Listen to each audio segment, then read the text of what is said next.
Celephais by H.P. Lovecraft. In a dream, Kuranes saw the city in the valley, and the seacoast beyond, and the snowy peak overlooking the sea, and the gaily painted galleys that sail out of the harbor toward the distant regions where the sea meets the sky. In a dream, it was also that he came by his name of Kuranes, for when he awake, he was called by another name. Perhaps it was natural for him to dream a new name, for he was the last of his family, and alone among the indifferent millions of London, so there was not many to speak to him and remind him who he had been. His money and lands were gone, and he did not care for the ways of people about him, but preferred to dream and write of his dreams. What he wrote was laughed at by those to whom he showed it, so that after a time he kept his writings to himself, and finally ceased to write. The more he withdrew from the world about him, the more wonderful became his dreams, and it would have been quite futile to try to describe them on paper. Kuranes was not modern and did not think like others who wrote. Whilst they strove to strip from life its embroidered robes of myth,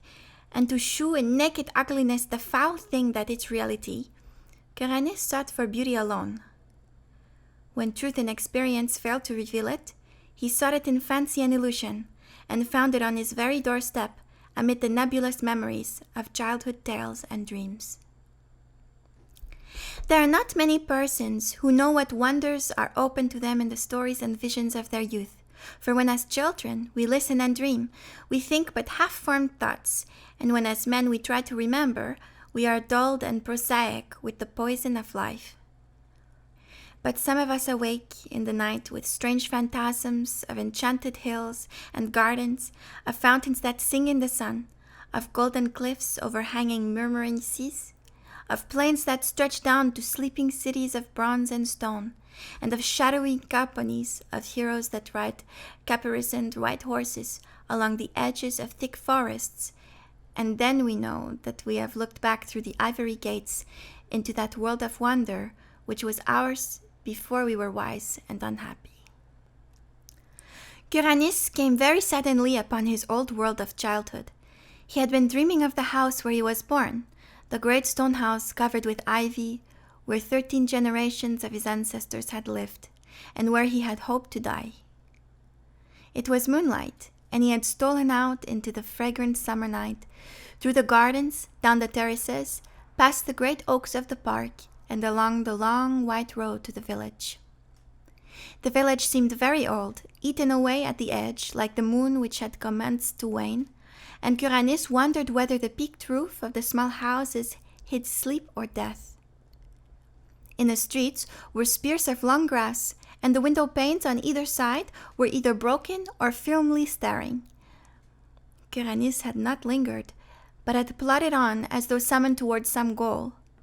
He dared not disobey the summons, for fear it might prove an illusion, like the urges and aspirations of waking life, which do not lead to any goal.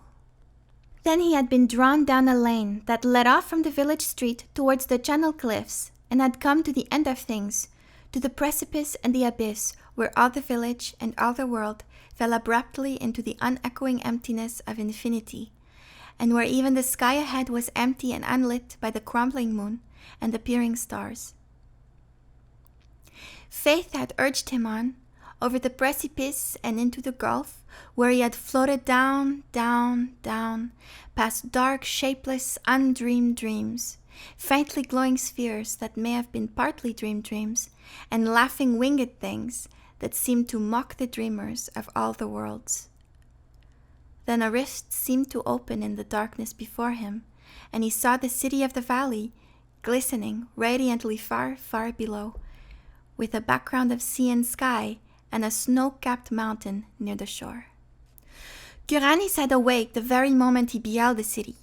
yet he knew from his brief glance that it was none other than Celephaïs, in the valley of Uth-Nargai,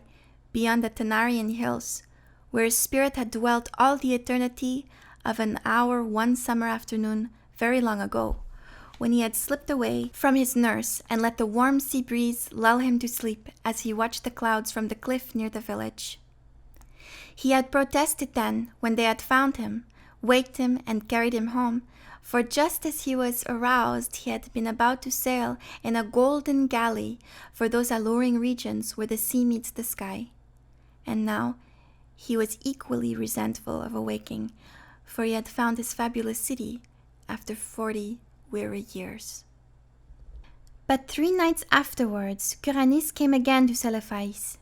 As before, he dreamed first of the village that was asleep or dead, and of the abyss down which one must float silently. And the rift appeared again, and he beheld the glittering minarets of the city, and saw the graceful galleys riding at anchor in the blue harbor, and watched the ginkgo trees of Mount Aran swaying in the sea breeze.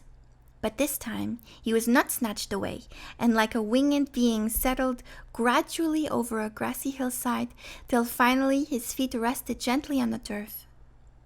He had indeed come back to the valley of Uth-Nargai and the splendid city of Celephaïs. Down the hill, amid scented grasses and brilliant flowers, walked Curanis,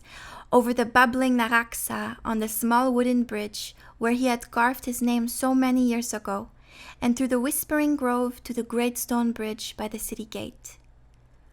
All was as of old, nor were the marble walls discolored, nor the polished bronze statues upon them tarnished. And Curanis saw that he needed not tremble, lest the things he knew be vanished, for even the sentries on the ramparts were the same, and still as young as he remembered them. When he entered the city, past the bronze gates and over the onyx pavements, the merchants and camel drivers greeted him as if he had never been far away, and it was the same of the turquoise temple of Nath-Horhath, where the orchid-wreathed priest told him that there is no time in Uth-Nargai, but only perpetual youth. Then Curanis walked through the street of pillars to the seaward wall, where gathered the traders and sailors, and strange men from the regions where the sea meets the sky. There he stayed long, gazing out over the bridge arbor, where the ripples sparkled beneath an unknown sun, and where rode lightly the galleys from far places over the water. And he gazed also upon Mount Aran, rising regally from the shore, its lower slopes green with swaying trees, and its white summit touching the sky. More than ever, Curanis wished to sail in a galley to the far places of which he had heard so many strange tales, and he sought again the captain who had agreed to carry him so long ago. He found the man, Athib, sitting on the same chest of spices he had sat upon before, and Athib seemed not to realize that any time had passed. Then the two rowed to a galley in the harbor, and giving orders to the oarsmen, commenced to sail out into the billowy Serenarian sea that leads to the sky. Here the galley paused not at all, but floated easily in the blue of the sky among fleecy clouds tinted with rose. And far beneath the keel, Curanis could see strange lands and rivers and cities of surpassing beauty, spread indolently in the sunshine, which seemed never to lessen or disappear. At length, Athib told him that their journey was near its end, and that they would soon enter the harbor of Serenian, the pink marble city of the clouds, which is built on that ethereal coast where the west wind flows into the sky. But as the highest of the city's carven towers came into sight, there was a sound somewhere in space, and Curanis awaked in his London garret. For many months after that, Curanis sought the marvelous city of Celephais and its sky-bound galleys in vain, and though his dreams carried him to many gorgeous and unheard-of places, no one whom he met could tell him how to find Uth-Nargai beyond the Tanarian hills. One night he went flying over dark mountains, where there were faint, lone campfires at great distances apart, and strange shaggy herds with tinkling bells on the leaders. And in the wildest part of his hilly country, so remote that few men could ever have seen it, he found a hideously ancient wall or causeway of stone zigzagging along the ridges and valleys, too gigantic ever to have risen by human hands, and of such a length that neither end of it could be seen. Beyond that wall in the grey dawn, he came to a land of quaint gardens and cherry trees, and when the sun rose he beheld such a beauty of red and white flowers, green foliage and lawns, white paths, diamond brooks, blue lakelets, carven bridges, and red-roofed pagodas that he for a moment forgot Celephaïs in sheer delight. But he remembered it again when he walked down a white path towards a red-roofed pagoda, and would have questioned the people of that land about it, had he not found that there were no people there, but only birds and bees and butterflies. On another night, Curanis walked up a damp stone spiral stairway endlessly, and came to a tower window overlooking a mighty plain and river lit by the full moon. And in the silent city that spread away from the river bank, he thought he beheld some feature or arrangement which he had known before. He would have descended and asked the way to Uth-Nargai, had not a fearsome aurora sputtered up from some remote place beyond the horizon, shewing the ruin and antiquity of the city, and the stagnation of the reedy river, and the death lying upon the land, as it had lain since King Caenarotholis came home to his conquests to find the vengeance of the gods. So Curanis sought fruitlessly for the marvelous city of Celephais, and its galleys that sailed to Serenian in the sky, meanwhile seeing many wonders, and once barely escaping from the high priest not to be described, which wears a yellow silken mask over its face and dwells all alone in a prehistoric stone monastery on the cold desert plateau of Lang. In time, he grew so impatient of the bleak intervals of day that he began buying drugs in order to increase his periods of sleep. Hashish helped a great deal, and once sent him to a part of space where form does not exist, but where glowing gases study the secrets of existence. And a violet-colored gas told him that this part of space was outside what he had called infinity. The gas had not heard of planets and organisms before, but identified Curanis as merely one from the infinity where matter, energy, and gravitation exist. Curanis was now very anxious to return to minaret-studded Celephaïs, and increased his doses of drugs, but eventually he had no more money left and could buy no drugs. Then one summer day he was turned out of his garret and wandered aimlessly through the streets, drifting over a bridge to a place where the houses grew thinner and thinner, and it was there that fulfillment came, and he met the cortege of knights come from Celephais to bear him thither forever. Handsome knights they were, astride roan horses and clad in shining armor, with tabards of cloth of gold curiously emblazoned. So numerous were they that Curanis almost mistook them for an army, but their leader told them they were sent in his honor, since it was he who had created Uth-Nargai in his dreams, on which account he was now to be appointed its chief god forevermore. Then they gave Curanis a horse and placed him at the head of the cavalcade,